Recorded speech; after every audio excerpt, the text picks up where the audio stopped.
Hello friends, வணக்கம். Welcome to Suvaiyana Samayal. இந்த வீடியோல சுவையான மரவள்ளி கிழங்கு மசியல் எப்படி பண்றது அப்படிங்கறத பார்க்க போறோம். இது கிராமப்புறங்கள்ல ரொம்பவே ஸ்பெஷல். இத மரச்சினி கிழங்கு மயக்குனது அப்படினு சொல்லுவாங்க. மலையாளத்துல பாத்தீங்கன்னா கப்ப கிழங்கு அப்படினு சொல்லுவாங்க. வாங்க இந்த ரெசிபி எப்படி பண்றதுன்னு பார்க்கலாம். நான் இதுல 1 கிலோ கிழங்கு எடுத்துர்க்கேன். இந்த கிழங்க நீங்க ரொம்பவே ஸ்லைசஸா இது மாதிரி கட் பண்ணிக்கோங்க. அப்பதான் கிழங்கு வேகறதுக்கு ரொம்ப ஈஸியா இருக்கும். இப்போ இந்த கிழங்க நல்லா கழுவிக்கோங்க. இப்போ ஒரு பாத்திரம் எடுத்துக்கோங்க. அதுல கிழங்கு வேகறதுக்கு தேவையான அளவு தண்ணி எடுத்து கிழங்க மீடியம் சைஸா வேக வச்சுக்கோங்க. மேக்ஸிமம் பாத்தீங்கன்னா இந்த கிழங்கு வேகறதுக்கு ஒரு 5 ல இருந்து 8 நிமிஷம் ஆகும். நீங்க கவனமா பார்த்து ஒரு முக்கா பதத்துக்கு எடுத்துக்கோங்க.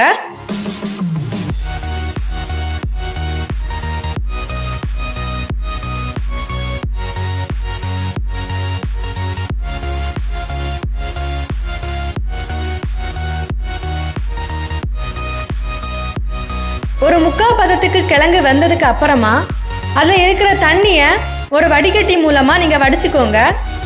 இது ஏன் நம்ம இப்படி வடிக்கிறோம் அப்படின்னு பாத்தீங்கன்னா இந்த கிழங்குல கசப்பு தன்மை இருந்துச்சு அப்படின்னா நம்ம இப்படி தண்ணி வடிக்கிறதுல அந்த கசப்பு தன்மை போயிடும். ஃபர்ஸ்ட் கிழங்குல இருந்த தண்ணியை வடிச்சதுக்கு அப்புறமா திருப்பியும் கொஞ்சம் தண்ணி ஊத்தி கொஞ்ச நேரம் வேக விடுங்க. கிழங்கு வேகட்டும். இப்ப கிழங்கு மசியல் செய்யறதுக்கு தேவையான மசாலாவை நம்ம ரெடி பண்ணலாம். இதுல நான் 1 கிலோ கிழங்கு எடுத்திருக்கேன். 1 கிலோ கிழங்குக்கு தேவையான மசாலாவை இப்போ பண்ணலாம். நீங்க எவ்வளவு அளவு கிழங்கு எடுக்கிறீங்களோ அந்த அளவுக்கு மசாலா சேர்த்துக்கோங்க. ஒரு மிக்ஸி ஜார் எடுத்துக்கோங்க. அதுல 1 கப் தேங்காய் ஆட் பண்ணிக்கோங்க. ஒரு 4 பல் பூண்டு சேர்த்துக்கோங்க. 1 டீஸ்பூன் ஜீரகம் ஆட் பண்ணிக்கோங்க.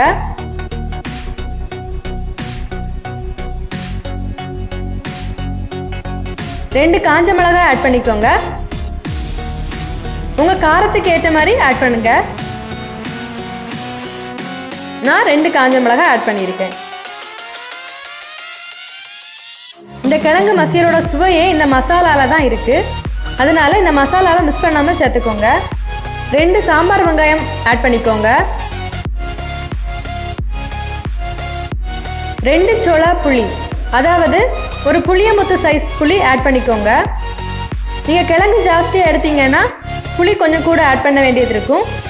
தேவையான அளவு உப்பு ஆட் பண்ணிக்கோங்க. ஒரு 15 நல்ல மிளகாய் ஆட் பண்ணிக்கோங்க. 2 கொத்து கருவேப்பிலை ஆட் பண்ணிக்கோங்க. இது கூட 1/4 டீஸ்பூன் மஞ்சள் ஆட் பண்ணிக்கோங்க. இதுல நம்ம தேங்காய், பூண்டு, ஜீரகம், கறிவேப்பிலை, சின்ன வெங்காயம், புளி, உப்பு, நல்ல மிளகு, மஞ்சள் இதெல்லாம் சேர்த்துருக்கோம். இதை இப்போ நம்ம கொரகொரப்பான பதத்துக்கு அரைச்சு எடுத்துக்கலாம். இதில் நம்ம சேர்த்துருக்கிறது எல்லாமே ரொம்ப முக்கியமான பொருட்கள். இது போட்டாதான் நம்மளோட கிழங்கு மசியல் ரொம்ப சுவையா இருக்கும். இப்போ இந்த மசாலாவை அரைச்சு எடுத்துக்கோங்க. நல்லா நைஸா அரைக்கணும்னு தேவையில்லை. இது மாதிரி கொரகொரப்பா அரைச்சு எடுத்துக்கோங்க. கிழங்க நல்லா வேக விடாதீங்க. அப்புறம் கிழங்கு மசியல் நல்லா இருக்காது. அதனால கரெக்டான பக்குவத்துக்கு எடுத்துக்கோங்க. கிழங்கு இந்த பதத்துக்கு வெந்தா போதும். நல்லா வெந்துடுச்சுன்னா நம்மளோட கிழங்கு மசியல் நல்லா வராது. இப்போ இந்த தண்ணியை வடிச்சு கிழங்க தனியா எடுத்து வச்சுக்கோங்க. இப்போ கிழங்கு மசியல் செய்யறதுக்காக ஒரு மண் சட்டி நான் எடுத்திருக்கேன். இந்த மண் சட்டி ஏன் எடுத்திருக்கேன் அப்படின்னு பாத்தீங்கன்னா இதுதான் கிராமப்புறங்கள்ல பாரம்பரியமா செய்யறது. நீங்க மண் சட்டியில பண்ணீங்க அப்படின்னா இந்த கிழங்கு மசியல் ரொம்பவே சுவையானதா இருக்கும். கிராமப்புறங்கள்ல இத மண் சட்டியை பயன்படுத்தி தான் பண்ணுவாங்க. இப்போ மண் சட்டி நல்லா காஞ்சதுக்கு அப்புறமா தேவையான அளவு எண்ணெய் ஊற்றிக்கோங்க. நான் இதில் தேங்காய் எண்ணெய் யூஸ் பண்ணியிருக்கேன். தேங்காய் எண்ணெய் யூஸ் பண்ணீங்க அப்படின்னா நம்மளோட கிழங்கு மசியல் ரொம்பவே சுவையானதாக இருக்கும்.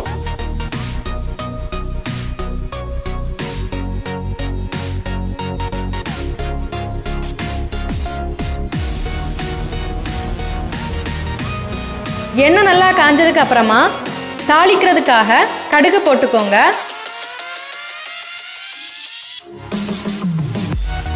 கடுகு போட்டுனதுக்கு அப்புறமா ஒரு காஞ்ச மிளகாய் ஆட் பண்ணிக்கோ. இப்போ ஒரு கொத்து கறிவேப்பிலையும் அதில் சேர்த்துக்கோங்க. கிழங்கு பாருங்க, கிழங்கு இந்த பதத்துக்கு வெந்தா போதும். இதோட நல்லா வெந்தது அப்படின்னா நம்மளோட மசியல் சுவையா இருக்காது.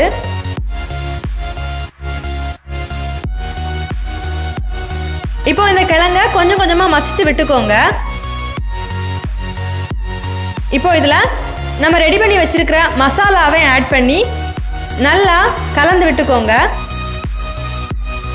பாருங்க, இது மாதிரி எல்லா கிழங்கையும் மசிக்காதீங்க, கொர கொர அப்படின்னு மசிச்சு விட்டுக்கோங்க. அப்பதான் கிழங்கு மசியல் நம்ம சாப்பிடும்போது சுவையா இருக்கும். இப்போ இதுல தேவையான அளவு தண்ணி சேர்த்து நல்லா மசிச்சு விட்டுக்கோங்க. ஒரு 1/4 கப் தண்ணி சேர்த்தா போதும்.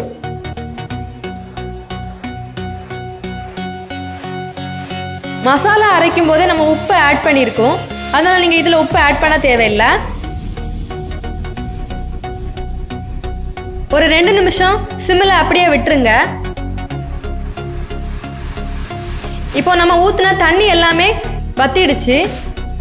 நம்மளோட கிழங்கு மசியல் ரெடி ஆயிடுச்சு. இந்த ரெசிபியை கண்டிப்பாக நீங்கள் ட்ரை பண்ணி பாருங்க. ட்ரை பண்ணி பார்த்துட்டு எப்படி இருந்துன்னு கமெண்ட்ல சொல்லுங்க. இந்த கிழங்கு மசியல் சாதத்தோட சாப்பிட்றதுக்கு ரொம்பவே சூப்பராக இருக்கும். அது கூட நீங்கள் மீன் குழம்பும் சேர்த்து சாப்பிட்டீங்கன்னா நீங்கள் திரும்ப திரும்ப சாப்பிட்றது மாதிரி அவ்வளவு சுவையாக இருக்கும். இது மாதிரி வேற ஒரு ரெசிபியோட உங்களை நான் சந்திக்கிறேன். அது வரைக்கும் சுவையா சமைச்சு சுவையா சாப்பிடுங்க. நன்றி.